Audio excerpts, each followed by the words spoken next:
in this business, it's ever evolving. And if you're not agile in some way, if you don't have the ability to cope and flow where the work is going, you will find yourself very quickly reevaluating what your next move is. You might not, you start a job and have, decades of experience and built up a professional network, but you do have your POV and your life lived experiences that you're going to bring in with you day one that you walk into the company. It's so hard to find anybody who's been somewhere a long time because things are constantly changing. Companies are constantly getting acquired, et cetera. I think what's so hard is when we get stuck in this, I'll always do it like this and no other way. We're not learning and growing when we do that.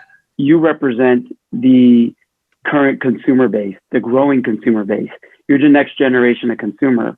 And so if you're tapped into the culture, the sensibilities, it's going to be, part of your role is to make sure that, you're advising Alaka and I and the other people that you work with on how to, navigate that and what makes the most sense. There's this thing, and you guys probably know about it.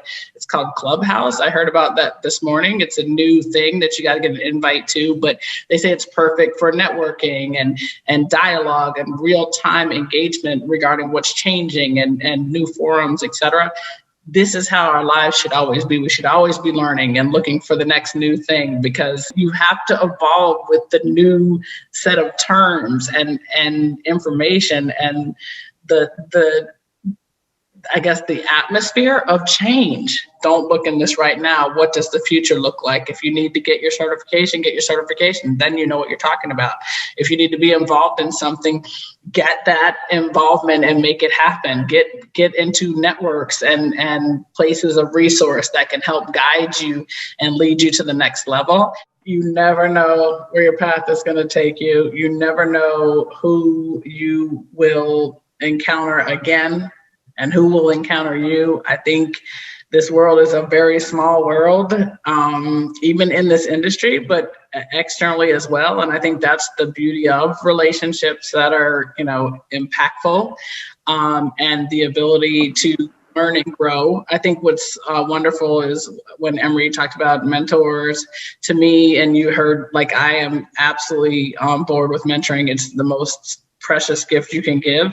I also love being, a mentee. At the end of the day, we can all learn from each other, whatever that looks like. And I think that's the beauty of diversity in age, background, skill set. You can learn so much more from people who aren't just like you.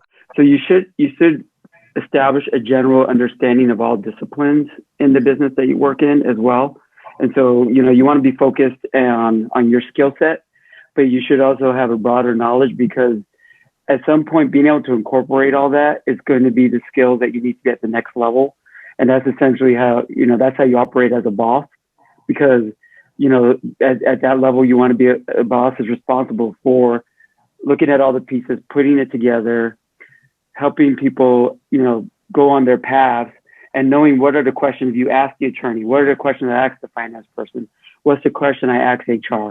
When you know that and you know what to ask people to do with their specialties, that only helps contribute further to your own success. When you give your best, when you can lay your head down at night and go, I gave my best. I tried. It wasn't easy. I gave my best.